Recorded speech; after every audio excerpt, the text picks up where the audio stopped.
Hello and welcome to Dinis Guarda Cities ABC Open Business Council series.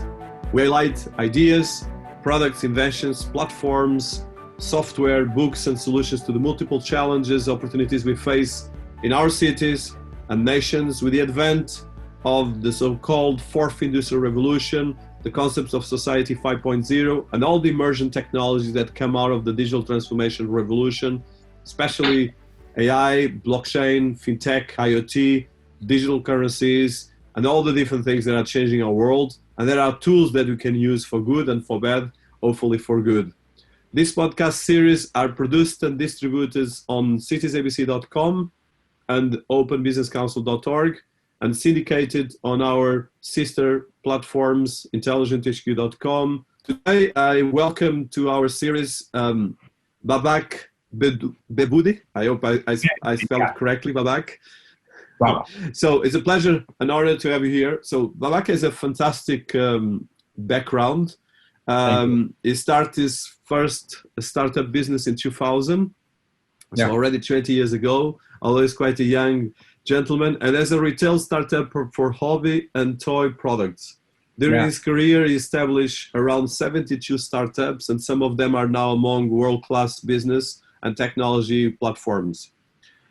He has a strong background with 10 years of academic teaching in various universities and business schools in Middle East, including Maham Business School, Bonzibar Business School, University of Tehran, Azad University, Behest University, and University of Northwest and Istanbul Zaim University. And he holds a doctorate in business administration from the University of Southern California, Marshall School of Business, and his initial expertise was in branding and marketing. And he is as well a personality in the ICO and digital world. And currently is the global CEO of Synchronium Group. That is a company that was features on Forbes in 2018 with headquarters in US, UK, Estonia, Turkey, and Georgia, and India. And in the meantime is the board member of Prime Holding, Premedia, Petro Prime, and ThinkLab Accelerator. And as well as been creating a couple of digital currencies that we're going to be highlighting today. And I'm curious to talk with you, Babak. So welcome to our series. Thank you very much for your invitation. I'm very glad to meet you here and the other audiences that will watch this video later on. Thank you so much. So you have a fantastic background and quite global. So can you tell us about your background and initial education, all these different cultures that you've been going through? Actually, I come from a business family in Azerbaijan that our family were working in carpet industry. And my father was quite a famous person in that sector. And the family was our business club. However, when I started to study, I want to be a physicist. I was crazy of Max Planck and also its quantum theory. However, the life, changed the path that you should keep ahead. And I started to study industrial engineering at Politecnico di Milano in 1997. And I graduated there in 2001. Then after I participated to Middle East Technical University in Ankara, I get two masters there. One is MBA for marketing, and other is the Master of Science for Strategic Management. And I had the chance to be graduated from one of the world's toughest university of the time. It was University of Southern California, Marshall School of Business. Coming from a business family gives you, some patterns to how to forge your path in the business.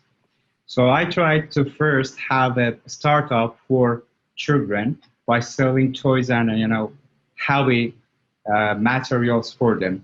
However, because the market was not very powerful those days, and maybe I made a lot of mistakes in the business, including the marketing and financial issues and also the team. So that business failed. However, I started to get my chance to working for some other company. So I had the chance to work for Bosch Siemens Hausgeräte, and also a famous company, German company, KM Finance. And later I had the chance to be as the advisor partner when I was living in Dubai for Bain & Company, especially working with some petroleum companies. And these challenges led me to go to different businesses and understand their business models. Therefore, in addition to what I learned at university, I had a lot of learning things at the business. And I'm thankful for the managers and the people and the business leaders that they allowed me to do mistakes, to learn, and to be with them. Especially here, I should thank my great teacher and leader, Dr. John Kashani. Maybe he rest in peace in the heavens. He was my greatest leader and my greatest teacher. And later on, Dr. Heinz Sport. He was my second greatest, and also Dr. Patzi. That these three people, in all of my life, they are in my memories for the great lessons that they taught me. So I started Synchronium in 2014 in London. So we started very hard. It was the early days of the blockchain technology, and we tried just to say that we are there. So we faced with a lot of the problems, and one time we faced the bankruptcy. So after changing the company formation again, in 2018 we raised up again, and this time we started with acquiring new companies to help us to be better company. Therefore, we extended our presentation all over the world. In 2018, we started to extend our offices globally. So right now we have an office in New York, in Madison Avenue. The second one is in London, where we have been formed firstly. And we expanded to Republic of Georgia because there was a free zone for blockchain technology now in Tbilisi, and also I think in Samgori district of Tbilisi, there is a free zone for blockchain and also cryptocurrency. At the same time, we started to expand our development team in India. So right now we have 2 development centers there that are working in Bangalore and New Delhi. And Synchronium continued to grow, and today we have 231 employees and developers, excluding me, because I don't count myself as the employee of the company. I always assign my rights and tasks to other guys. So right now, with 9 locations around the world, 231 staff, that 85% of the staff are developers. We are serving various companies, including Airtel, Airbus, AWS, IBM, Oracle, and some of new platforms that they want to go to the blockchain world. Our company major, let's say, interest is the industrial part of the blockchain. We serve companies in adopting the blockchain from A to Z, including the corporate culture that they need for adopting the blockchain technology, the infrastructures, the business model and the business procedures, and also the business strategy that they need to adopt to benefit from the technology, advantage of blockchain technology. Because from my point of view, blockchain technology is only a tool. Without having proper business culture, corporate culture, and also the business philosophy behind that, it cannot work at all. You were one of the first personalities working on blockchain and digital currencies back in 2013. I think you mentioned that. Yeah. Was still... My first investment in Bitcoin was in 2013, yeah. And it was a chance. It was a chance.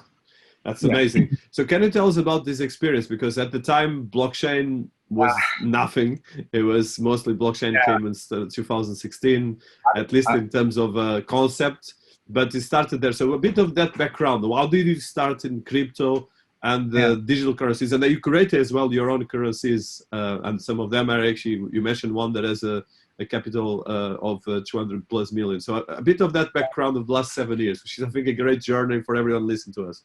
At those time, I was living in Vancouver, Canada, in Coquitlam City. Vancouver is a very big area in Canada, in British Columbia, and there is a neighborhood near the Vancouver. We call it Coquitlam. There were a community of the young people that they were like me that days, that were trying to change the world with new innovations and platforms. And some of those guys that we meet each other now, they are running some good platforms and startups. Recently, one of them could raise $75 million in Canada for one of his new startups. So we were sitting and talking together, and one of my friends that later on was in the team of Socrates, he was talking about the narco economy and also, these conversations that people have together concerning the cryptocurrency technologies, how the work gonna be. And I just said to him, okay, if I buy 100 Bitcoins from you, would you stop talking about Bitcoin? And he said, yeah. And I paid him there, but I hadn't $6 because it could be $306, and I paid him $200. So I still owe him $6, let's say. So that $6 today is $100,000. Yeah, and then I just understood what is the paper wallet, how I should keep my cryptocurrency. In a couple of hours, I learned everything. So I didn't check it at all. It came to 2015. Then I remember he called me and said me that, have you ever checked your assets, that how much it is? I said, what assets? He said that those Bitcoins that you bought from me. I said, yeah, I would. And I shocked, it was over $300. Suddenly, I have not ever experienced anything in my life that within 2 years, in a couple of years, I can see that my investment become 100 times more. And I was blaming myself that why I didn't buy more. Those days, I remember the people around me, they say that, Bobby, you are insane. You just wasted $300 for nothing that tomorrow will disappear. I said, okay, guys, we lose money in many ways after all, and it can be that, but we can now talk in peace of mind. So that peace of mind resulted in 100 times more, and I took it serious that time. So I started to learn more about the cryptocurrency. Meanwhile, I have established a Synchronium, and we were going to be a developer company, but not especially in blockchain. Those times we were thinking about the logistics and marketing platforms. The journey was sweet and bitter. Let's say, I can say it has some sweet and bitter taste. The sweet taste is that when you invest and you earn, you're happy. But the bitter thing is that when you invest and you wait wrongly and you lose. So I started just to learn about how to trade, how to invest, and how to benefit from all aspects of the blockchain technology. I can say it was amazing. And later on, in 2016, I started to teach it to other people. So I was traveling Middle East, CIS, Turkey, many places, gathering with people, talking about the blockchain revolution and satoshi revolution. And I can say that in the Middle East region, I was among the pioneers that they were introducing blockchain technology and cryptocurrency. But the first interaction that people had with us said, how can I get it? I remember when the people were asking about the Bitcoin, they thought that it is really a coin that they will take it to home. And when you say that, no, it is just a code that you take it in a wallet, they wouldn't believe that. They thought that it's a gambling or maybe a scam. But right now, cryptocurrency is word of tongue. Everybody is talking about it. And you are involved in a lot of ICOs, creating your own token. I would like to listen about that. I was talking with my team that what if we can open a new horizon to the people? Because from my point of view, many people just consider the blockchain technology as a coin. They are summarizing everything in Bitcoin. And if we have just a look on the social media, or we just analyze the way of the keywords that people are searching these days about the blockchain, most of them are talking about Bitcoin. But honestly speaking, blockchain technology is much wider than simply a Bitcoin. To be honest, Bitcoin as a blockchain is the worst blockchain. And as a cryptocurrency is the worst cryptocurrency because it's just, let's say, a phenomenon that people like it. There is no economic logic behind it. There is no, technical logic behind it. But how I decided, I said to my colleagues and my partners that we can open a new path that people can enjoy the blockchain technology and they can adopt it for their business and daily life. So we started to do that. in 2018, we published our white paper for Synchrobit as the first part of our ecosystem, which we call it Synchrosphere. In Synchronium, at Synchronium, everything starts with a synchro. And for example, Synchro Ledger, Synchrosphere, Synchropay, and etc. and Synchro. So we started to publish our white paper. The white paper changed a lot because many other advances were coming to the market, and also many other ideas were coming to the market. So we changed our white paper before going to public 5 times. And our white paper was 98 pages because we were talking about every aspect of the platform we were going to make. So we invented the world's first hybrid trading platform called Synchrobit, which enables the users to trade on various trading platforms without any need to have account on any other platform. It is 6 months that Synchrobit Hybrid Exchange platform is working, and if you check our Alexa rank in Lithuania, we are 107th website among all. In Germany, we are among 2,000 top-ranked websites. And we are extending very fastly, very quickly we are extending at Synchrobit. We are there providing people with 24 hours support, live support to various languages. And very interesting to you, our users have direct access to me. If they feel any problem, they can directly write for me. And they have this right because, and I answer them on social media, on Twitter. Even I check their messages on our support system, and if necessary, I write for them as a CEO. We try to be an open system to the users because if we want to gain the trust of the users, we need to be open to the users to gain their trust. And God thanks, I think by considering all challenges, especially COVID-19 and 2020 hell year, that's just, many problems happen to the businesses. I think we were quite good. So cryptocurrency we created is the Synchro Bitcoin, and why its name is Synchro Bitcoin? Because Synchro comes from the Synchronium, and Bitcoin was the first. So we introduced a new chapter for the cryptocurrency. And Synchrobit had also good days and bad days. We experienced the price above $1, then dropped to 7 cents. And right now, I think the price is near to 20 cents. And the market is volatile, day by day. And we try to give more options and advantage to our users to increase the adaptability of our coin. However, we are developing new platforms on the Synchrosphere. The payment system, the Oracle system, and meanwhile we created a very unique cloud system, Oriental.cloud, that it is a hybrid cloud system with very advanced technology that for our good fortune, Accenture company in Norway adopted this platform for its clients.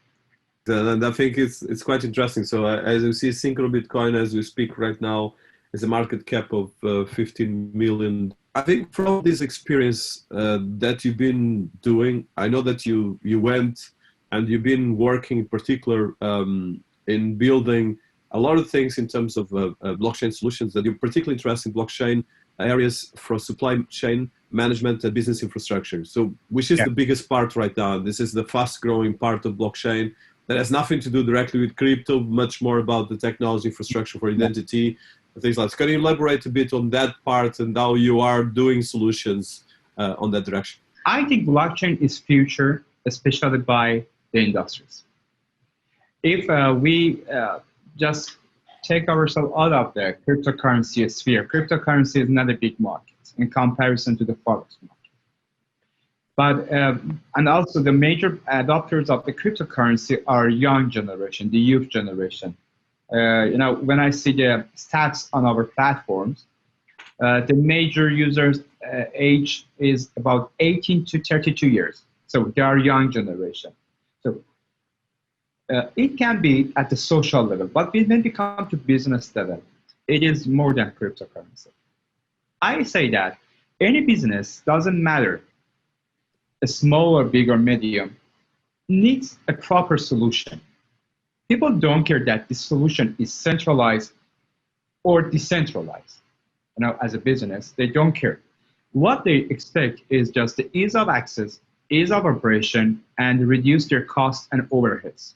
So we say that any solution we provide to the clients should have four characteristics: faster, smarter, more secure, and cheaper. Otherwise, they won't adopt it. They are happy with what they have already there. And it is working, by the way, and their business is sophisticated and coordinated. From my point of view, there are two major sectors that the future of industrial blockchain advances and innovations will go there. One is logistic and supply chain management, and the second is the marketing. When we talk about the logistic and supply chain management, we should consider that 35% of the world GDP is because of logistics and supply chain. When I talk about the logistic and supply chain, I don't talk about transportation only. Any production operations, any acquiring merits, any distribution, even many innovations are defined in terms of the logistic and supply chain. And when we come to marketing, especially the e-marketing, by considering the social media, Google, and any other platform, we are talking about more than 65% of the world economy. To be successful, any company needs two wings: good logistic and supply chain management and good marketing. So the future, from my point of view, the most profitable market for blockchain technology innovations are these two sectors. And if a company can merge them together and introduce a new thing, can be more profitable. We invented a new concept in the company. We have Internet of Things and we have Internet of Services. So in 2019, we started to call a new concept, Internet of Everything. So what means the Internet of Everything? Internet of Everything is a concept by which a company can manage its business operations from the upstream to downstream and the mainstream at the company by using distributed ledger technology. So we call it Internet of Everything, and we call it as Synchronium. The Synchronium is a concept that we try to develop to have different modules for different operations and provide them a sophisticated and full collaborated business operations. My point of view says that the future of blockchain goes to these sectors. And industrial technology also is a great support for that when we see the innovations in the sector. Yeah, this is kind of the biggest thing in the world economy at the moment. So I think as the economy becomes increasingly digital, we need much more infrastructure for digitizing the economy and the products and the ecosystem. So from your experience building this technology, any case study that you want to highlight? Because I think there's a lot of talk and blockchain is still a big trend, but very concrete case studies, there's not so much. Special case studies, of course, there's always some top level case studies, but really concrete things. And some of the suggestions you're doing right now in terms of these things are really particularly interesting for us. To be honest, the blockchain technology and innovations to be more progressive, they need use cases. We can have many ideas on the paper, but if we don't have any use case to develop anything, those ideas will not be materialized and realized. Let me explain one of the experiences that we had. Right now, we are developing a blockchain system for one of the regional banks in India, GATS Bank. GATS Bank is a provincial bank in Punjab state of India with 25 branches, and they are a corporate level bank. They provide the corporate banking services to many clients, including the corporate banking, finance, investment, etc. As you know, in India also, there is a restriction and there is still a dark continent and doubt about how they will regulate the cryptocurrency in the country. Because we have a huge population in India, I'm talking about more than 1 billion people, that at least 300 million of them are living worthy. And we are talking about the future engine of the world economy. As you know, India in the new decade will be the world new economy engine for development, because China economic growth is very slow these days, and we cannot see the two-digit figures of development and growth that China Dragon was experiencing since 1980 to 2010. India is the next, I call them the Bengal tigers, the Indian economy. India is quite a big market with hundreds of thousands of use cases and very serious companies that they are working in blockchain technology. In terms of the banking blockchain that we are developing for GATS Bank, the major challenge doesn't come from the immigration of fiat to currency or changing fiat to crypto, crypto to fiat. It is a very simple function. The main challenge comes from the regulations and the social culture. When we come to the new innovations, we have a curve of adaptability and for any innovation. First of all, they were denied. Second, the pioneers will adopt it. Then the mainstream will adopt it, and then the ladders will come. The main challenge is not in technology, I can say you. The main challenge is in the corporate culture. We should consider that. Unfortunately, wrongly, many businesses, when they want to adopt a new technology, they just think about how many new systems we need, how many new infrastructure do we need. Maybe we shift from Windows computers to Apple computers. Maybe we need higher speed of internet and bigger bandwidth, or we need beautiful desktop computers. No, it's not. I say that you can adopt blockchain technology even with paper and pen if you have a corporate culture that welcomes the blockchain technology. The main challenge of the blockchain technology at all sectors, including the banking sector, is its clarity and transparency. As we know, banking sector is not a clear sector and a transparent sector at all. This is why there is FATF. This is why we are receiving news from Associated Press, BBC, or somewhere that this bank is to be fined because of the money laundering problem, or they have, done something wrongly in tax code and so forth. Banks are not clear to the economy at all.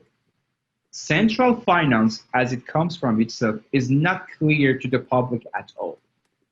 So when a bank comes to adopt the blockchain technology where every single user can trace any transaction and has the full control of the transparency of the procedures and also the transactions, that is the great challenge for the top management level of the banks, especially the C-level management.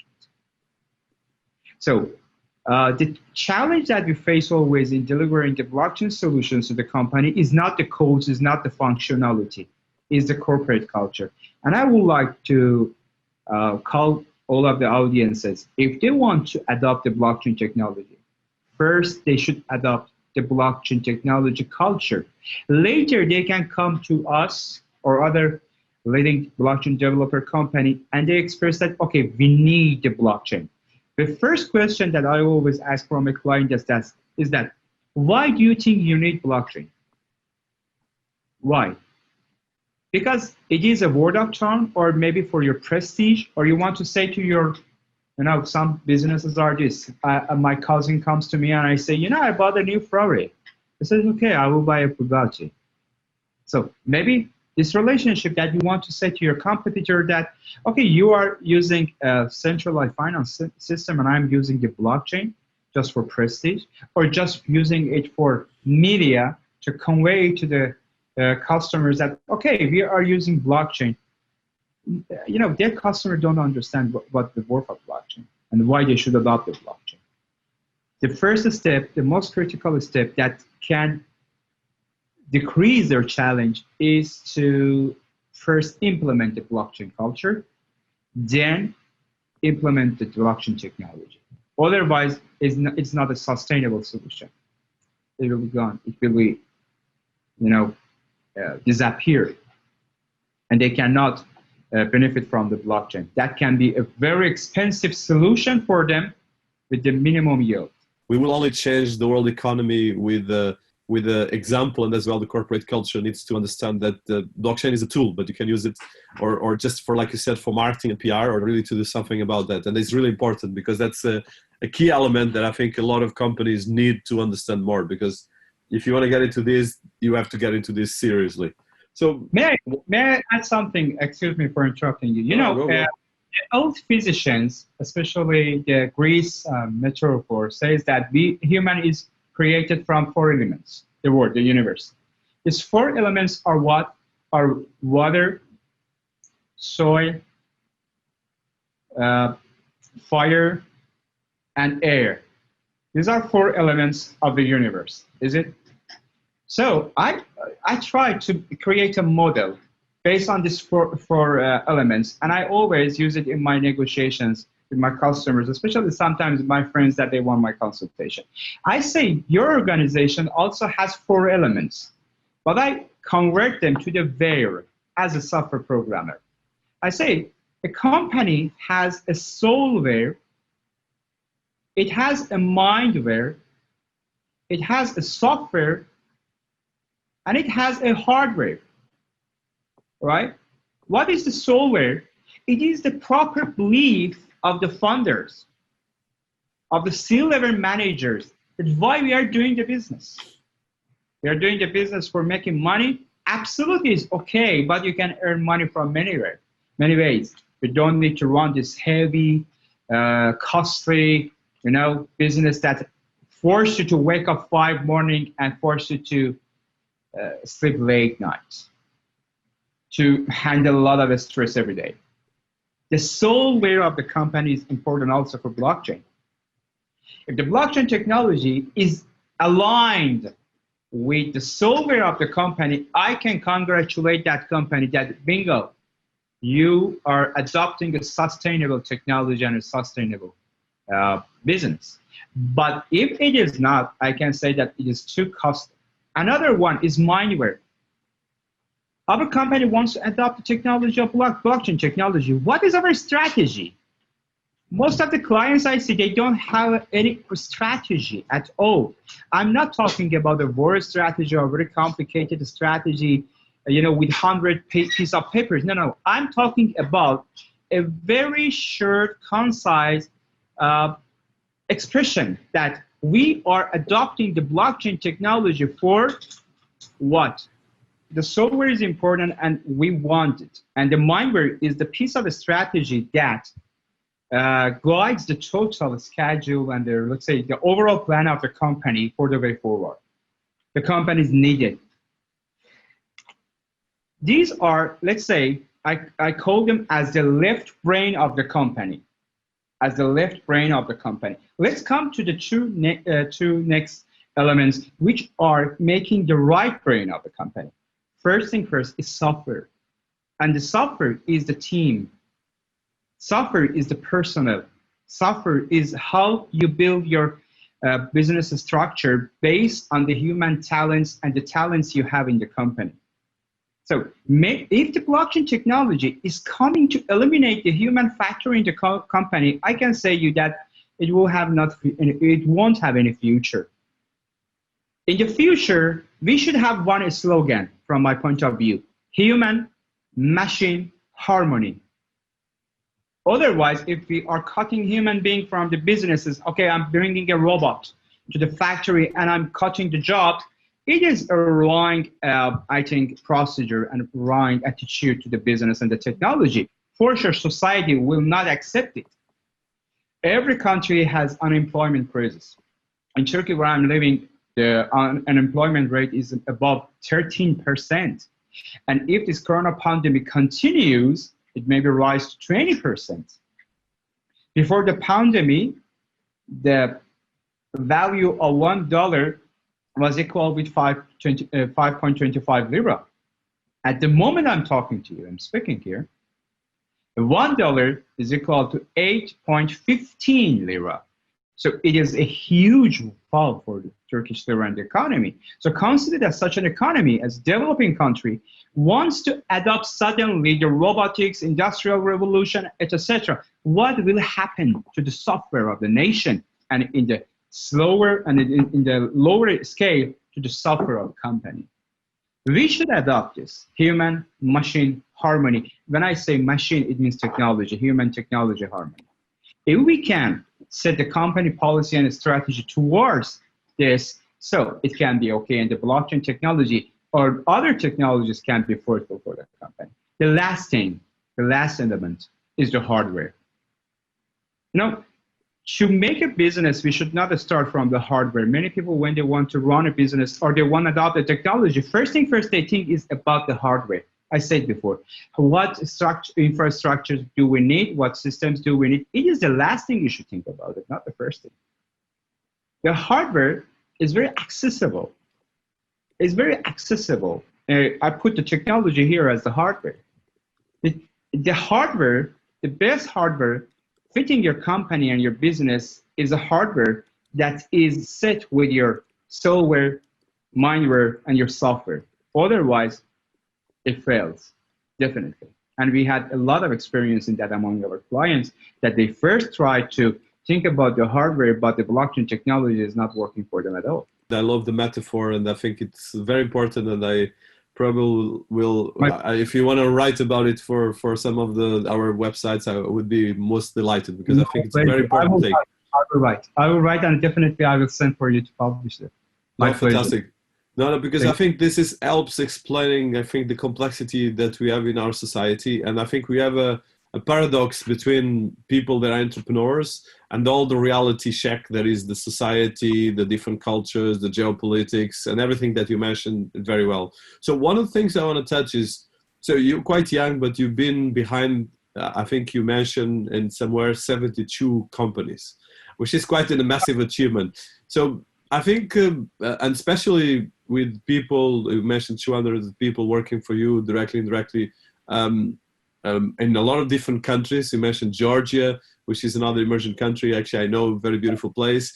And of course, over there in Turkey, London, New York. So how do you manage these different things, but as well this experience of 72 companies? Because I think entrepreneurship is not easy. I respect a lot of entrepreneurs, and especially that achieves things like this. And persistence as well. It comes from an inner hunger. I call it hunger. You know, I don't buy a car, interestingly. I can buy whatever I want, but I don't. I prefer to ride taxi. I think the wise business people do the same. Because when I sold my car, when I calculated that I am spending 800 hours a year behind a traffic light, and what I can do with these 800 hours a year if I sit in the back seat. I can open my laptop, I can do my business, I can read a book, I can write. By the way, no. Especially that it comes from an inner hunger. I started to invest and take the risk. This year, we lost a big money, about $2.5 million. Total lose we faced this year. And it came just from what? I'm not sorry about losing that money, I'm not blaming myself for taking that risk. I just say that, okay, we did it, and we understood that these things are not working with this way. So if we lose something, we are not loser at all. Like this glass of water, it is full. It's a part of water and a most part of air. It is totally full. So in business, gain and lose, there is much more important than how ROI you create, how many experience do you get. That experience was unbelievable, priceless, because you can adopt these experiences to other businesses. So my major entrepreneurship comes from other sectors. In Petroprime, I started petroleum businesses. I started to sell bitumen and petroleum products to CIS countries from the Middle East. So it was good, and it has its own challenges, by the way, as well. Because you sign a contract when the petroleum price is $80, and when you want to deliver to customer, the petroleum price is $40. So it brings you big lose in the business. So, but at the other side, the let's say the innovational entrepreneurship, innovative entrepreneurship, was much more interesting for me. Startups that they are coming to solve a problem, show something for the society. So even though these days we are again with that infinite hunger to make new businesses. Recently, we are starting a digital fashion brand. That is, we are planning for that. We are planning for a very great business for vegan people. It has 1 billion potential customers around the world, vegan business. So I always say, think out of the core.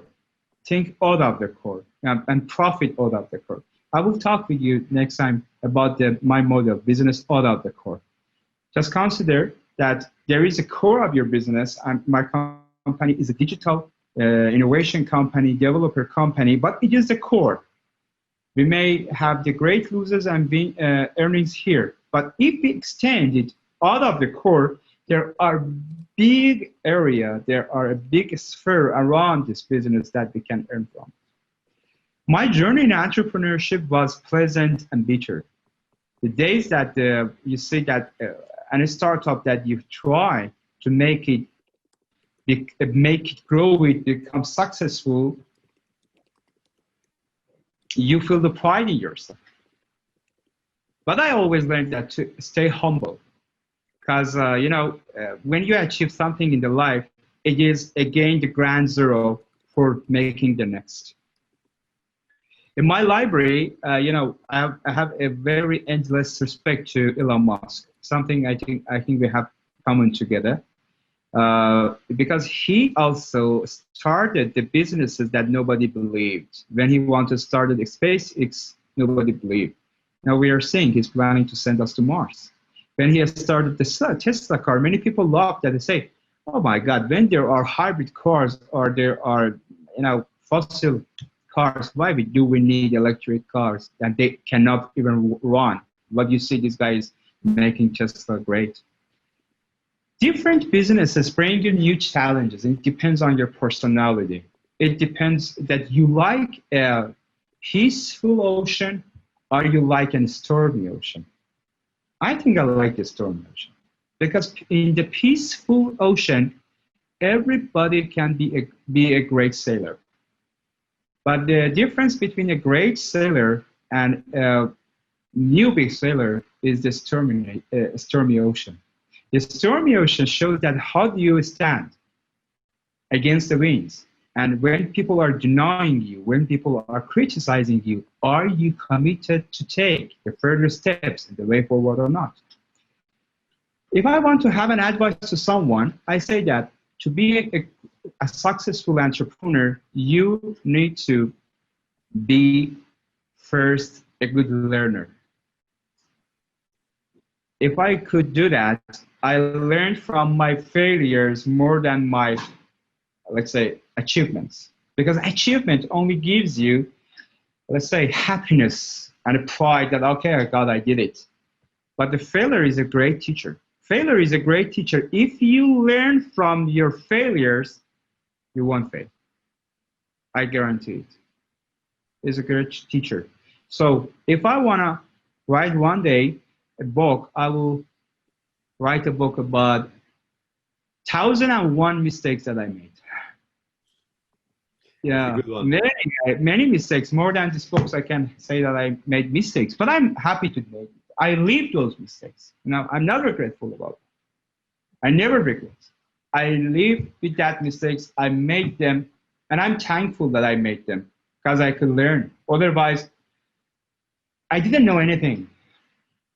In Synchronium, you've been building a lot of sub companies and platforms like Synchrobit, and you mentioned some hybrid exchange, Oriental Cloud, Maker App, Innovate, Innova Network, SynchroPay, WingPay, PeakChat, SynchroLedger, and so forth. So can you tell us a bit about this? Because I think it's, I'm particularly interested to understand, I think our audience as well, especially as a blockchain builder and as a technology builder, what are you trying to do here, and some case studies you've been having?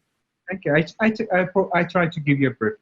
In Synchronium, we have an ecosystem, we call it Synchrosphere, and it just consists of 42 platforms. They are omni and industrial. The omni projects and industrial projects. So Synchrobit was the first omni project that Synchronium developed, and it is world's first hybrid blockchain-based exchange that enables the users to trade with almost famous cryptocurrency exchanges, including Binance, Kraken, Hotbit, and Coinbase, without any need to have account there. They pay lower trading fees, and they have the opportunity to get the arbitrage from these exchanges without any need to have any account there. We have very easy business procedures, and we have AML and KYC procedures. We can provide the support 24 hours, 7 days a week in 5-6 languages. The platform is very open and easy, and they can pay their fees with with SNB token, that is the native token of the platform. And it is quite a new concept in trading, because we have centralized platforms and decentralized exchanges. It is a mix of them. And to be honest, we have created a new wallet technology. We call it asymmetric wallet technology, which makes the funds tamper-proof. Because the only person on this planet that can have access to those wallets is the user, even not us. Yeah. So another one is SyncroLedger. SyncroLedger is a project like Hyperledger, but with this difference that we enable them to have the benefit of various blockchain services. For example, Hyperledger relies on Ethereum blockchain much more. Our system relies on Qtum, Tron, and Ethereum, and you can deploy your smart contract faster, easier, and much better. The PeakChat project is a blockchain-based communication system with this idea that you have a blockchain-based secure, tamper-proof communication for keeping your messages, having your video calls, etc.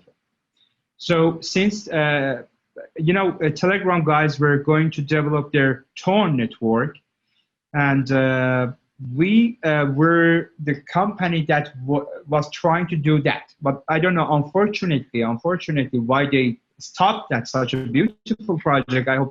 I wish that they could bring it to the market, because Tone was a great platform that could change the meaning of their communication. However, we try to bring such concept there.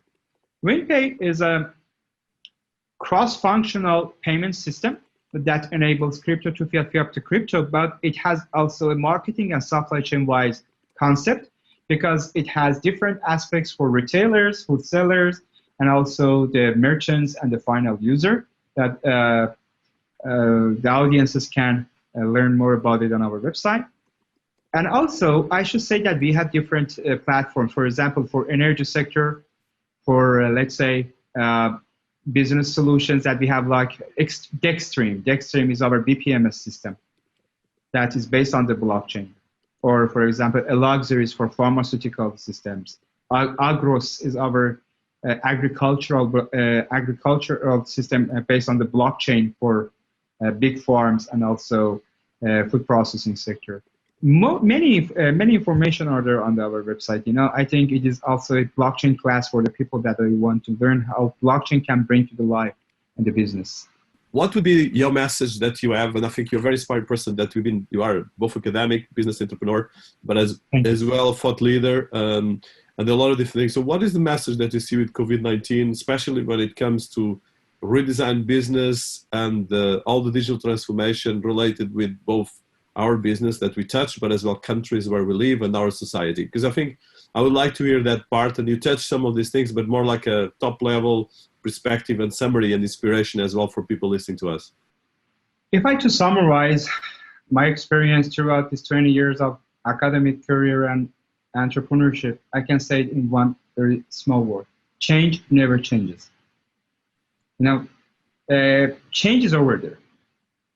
COVID-19 or any other pandemic is always there. It could be another disaster. It could be another. On the way ahead, we have a very dangerous disaster that unfortunately some people like Donald Trump didn't understood it. Climate change. Climate change is much worse than coronavirus. So I think some difficulties like this coronavirus are necessary to remind us as a human how weak we are, how small we are, how defenseless we are, and how programless we are, and how we are unprepared for the global disasters. Maybe the world leaders need to come and sit together and say that, hey guys, where are we going? What we are doing? A microvirus could defeat all economic systems, governmental system, politicians, parties. If you just count the number of the politicians resigned because of this microvirus, the list can be more than 100. So when the people are talking about the importance of the climate change, and unfortunately, for just making some votes from the people, they are denying this critical fact that the climate change is going to destroy our planet, what they will do. My message is that the politicians have no answer for the people. Definitely. They don't know what they are doing. I think people should not trust in any party. People should trust in each other. Change never changes. And if the people of the world unite together, by the way, by the means of the technology, and they request their politicians that they need dramatic change, then I think we are going to have a brighter future. I think we need to look at cultures not on a unilateral way, and as well understand what you can take best to make this. I think really, Babak, has been an honor and pleasure. There's a lot of ideas here that we're going to put notes, especially I love your concept of the hardware and software, and as well a lot of other ideas that you have here. We're going to put as well links to your platform. So in terms of where people can find you, because you have different personalities from a businessman to digital. So what is the platform that actually people can engage with you? They can contact, they can write my name, Babak Behboudi. I'm on Twitter with, I'm not very good person in social media. Let me check how many followers I have on Instagram. I don't check really, but Instagram you seem to have quite a lot. I'm thankful. It is about 70K followers, and my Instagram page is Dr. Behboudi, and my Twitter,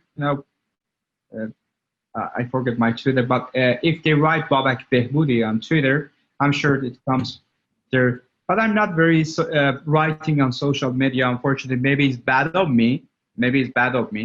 But I try to, on my Instagram, I have some live programs with the people. Since I speak, I speak 7 languages. Therefore, I can communicate in different languages with Arabic people, Turkish people, with, let's say, English people.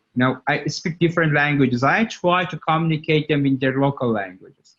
So sometimes people come to me and say, why you're speaking Turkish while we are English here, or why are you speaking English while we are Turkish here? Anyway, I want to say that despite of the differences that we have as human beings, as different nations, as different cultures, if we think deeper, we have many things in common. Many things. The heart of a black man, white man, an American, and a Jew, a Christian, Muslim, it doesn't matter, it's the same. The pain is the same, the success is the same for everyone. People can reach me from my website, babakbehboudi.com, and also, the Twitter account at the Dr. Behboudi and the Instagram account of Dr. Behboudi. No, thank you so much. It's been a big honor, and a lot of things here. There's a lot of things to digest. I appreciate. Definitely, my friend. Anytime. I've always welcomed the interviews to have together, to communicate our ideas and mindset. And let's hope that such a conversation, such an interviews can help people to make a better, brighter, and much fruitful future for themselves and their people around. My final word is that I remember when I was a child, I lost my parents when I was young. And I remember always a great word from my mother. I remember when I was a child, my mother took me for a short journey in the nature. And she took me on her leg and said, son, the perfect of a human being is to put people happy together. I think it is very powerful whenever I say, if we can try to put people and ourselves happy together in terms of business, in terms of activity, in terms of the life stories we share, I think is a good purpose. And thank you for giving me this chance and honor to be with you and to communicate with your valuable audiences. Thank you so much. The pleasure is mine, and I hope this is the principle, a lot of other things. Thank you so much. Bye-bye. Thank you very much. Bye-bye. God bless you.